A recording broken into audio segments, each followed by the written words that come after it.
कि ये जो कॉकरोचेस हैं, कॉकरोचेस, अभी ये कॉकरोचेस जो हैं, उन्होंने मेरे खिलाफ भी कंप्लेंट कर दिया क्या कि साहब की उन्होंने बड़ा गलत काम किया है। गाली देने वाली लड़की की पहचान बता दी है और वो माइनर है। और दूसरी जगह से पता चला कि वो दैनिक जागरण, एक पेपर आता है, वो दैनिक जागरण पेपर ने इंटरव्यू किया उसकी माँ का, तो माँ ने कहा ये नाम तो मेरा है। तो बड़ा कंफ्यूजन पैदा हो गया है। ये कॉकरोचेस जो है उनकी जो है वो तरह तरह की बातें कर रहे हैं। अभी कॉकरोचेस कह रहे हैं कि साहब कि मोहन भागवत जी ने बड़ा अच्छा किया और बीजेपी को उससे सीख लेनी चाहिए, और मोदी जी को जो है वो जन जी से सोशल मीडिया से बात नहीं करनी चाहिए। उधर रांची में ये जेन जी जिन जो लोग बोलते हैं अपने आप को, वो लोग तो कह रहे हैं कि हम जेन जी नहीं, हम जन राष्ट्रवादी हैं, हम राष्ट्रवादी लोग हैं, युवा शक्ति हैं, राष्ट्रवादी। उन्होंने वो लेफ्टी जो है वो नेहा, उसको स्टेज से भगा दिया, जुनैद को वहाँ से बाहर निकाल के ताले बंद कर दिया गया कि तो हमें तुम्हारी बिरयानी नहीं चाहिए, हम अपना बासी भात खाते हैं यहाँ, और हम मंदिरों ने वहाँ लंगर लगा रखे। वो बिल्कुल अलग अलग, तो अलग अलग स्टाइल में। तो मैं कंफ्यूज हो गया हूँ, तो आप थोड़ा बताएं साहब कि ये जेन जी है या जेन आर है, ये है क्या यार?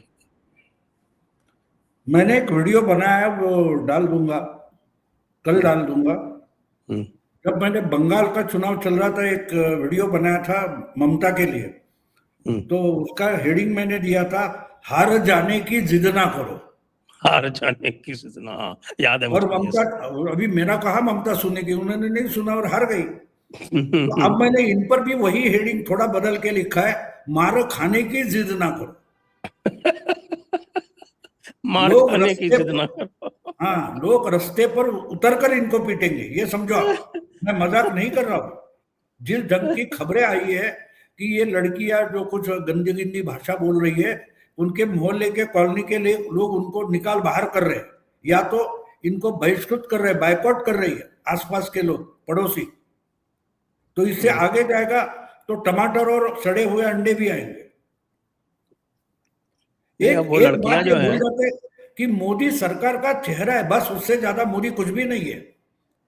आप हमला मोदी कर करो, बात अलग है, लेकिन मोदी अगर प्रधानमंत्री है तो मोदी का मतलब मोदी से हमारे देश की इज्जत जुड़ जाती है।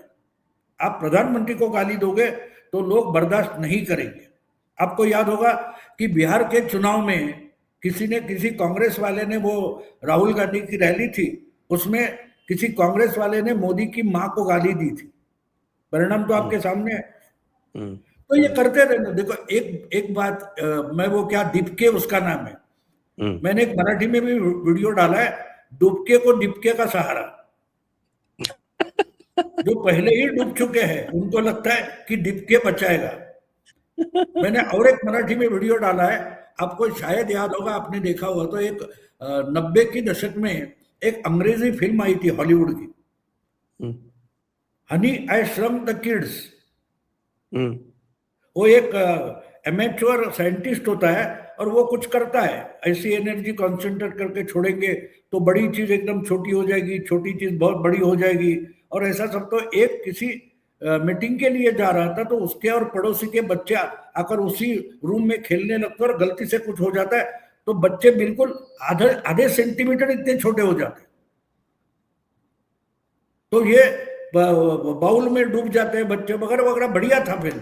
लेकिन एक बात होती है, बाद में वो डाइनिंग टेबल साफ करके उनकी माँ वो सब कचरा डाल देती है डस्टबिन में, तो ये बच्चे गार्डन में चले जाते हैं, तो इतनी इतनी घास होती है, वो मानो जंगल लगती है, और बच्चे उसके एकदम बिल्कुल छोटे छोटे बच्चे उस गार्डन में जैसे जंगल में घूम रहे ऐसे घूम रहे।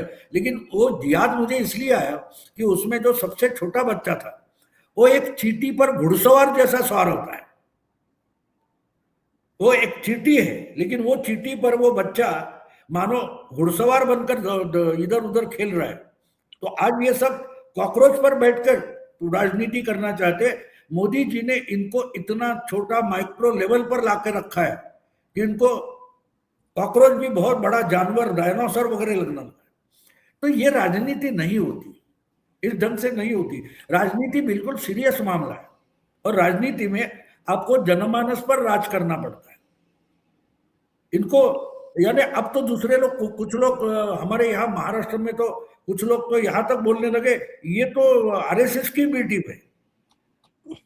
सर आरएसएस की एबीसीडी में बी के आगे कोई है कि नहीं मुझे पता नहीं, या तो ए टीम होती है या तो बी टीम होती है, सी डी वगैरह टीम होती नहीं। अब अगर जिप के आरएसएस की बी टीम है तो फिर ये तो मोदी का मामला बन गया। यानी एक बात है कि इनको कोई टारगेट ही नहीं है, क्या करना है पता नहीं, ये पूरे बौखला है, अपोजिशन पूरा का पूरा बौखला है, उनको पता नहीं। आपको याद होगा उसके बाद हमारे मुंबई में राज ठाकरे और उद्धव ठाकरे ने एक रैली कर दी, बारिश में भीगते भीगते वो बच्चे इकट्ठा हो गए। तो ये होता है, क्या होता है एक बात आप समझ लो कि जो फ्रस्ट्रेटेड लोग होते हैं, कुछ भी नहीं हो रहा है, वो खुद का तिरस्कार करते हैं, उनका खुद का जो वजूद होता है उससे वो नफरत करते हैं। तो ऐसे सब लोग इकट्ठा आकर एक झुंड बन जाती है। ये मैं साइकोलॉजिकली आपको बोल रहा हूं। तो मुंह छुपाकर, अपना चेहरा छुपाकर ये दंगे में उतर जाते हैं। अब ये बात हो गई कि वो पुराना मामला था, आजकल हर जगह कैमरे लगे हैं, हाथों हाथों में कैमरे, तो कैमरे में आपको कैद किया जाता है और आप पकड़े जाते हो, इसलिए ये पकड़े गए। दंगा मैंने कम से कम 12-15 मुंबई के दंगे कवर किए, यानी जो दंगा करने वाले हैं उनके साथ में रहा हूं। आपको पता नहीं चलता, आप ज्ञानी हो, पत्रकार हो, आपके हाथ में कब पत्थर आएगा आपको पता नहीं, आप पत्थर फेंकते हो, क्योंकि वो मास साइकोलॉजी तैयार होती है। एक आइडिया आती है, हर कोई उस भाषा में बोलने लगता है, हर एक को लगता है कि ये मेरे ही विचार है, तो इसको मॉब मेंटेलिटी बोलते हैं। तो ठीक है। और दूसरी बात ये होती है ना कि आपको चने के झाड़ पर चढ़ाने वाले बहुत सारे होते हैं। जब आप शारजील इमाम बन जाते हो, उमर खालिद बन जाते हो, तब पता चलता है कि कहां फंस गए। 50-60 साल के बाद मुझे पहली बार समझ में आया कि हिंदी फिल्म में एक डायलॉग हमेशा सुनते आए, हमेशा सुन, बेटा है, यंग बेटा है, गुस्सा होता है, झगड़ा करता है, घर छोड़कर निकल जाता है तो मार होती है, तो बाप बोलता है 4 दिन रहने दो, आटे दाल का पता चलेगा भाव तो वापस लौट आए। तो इनकी हालत वही होने वाली है, बस इंतजार करो।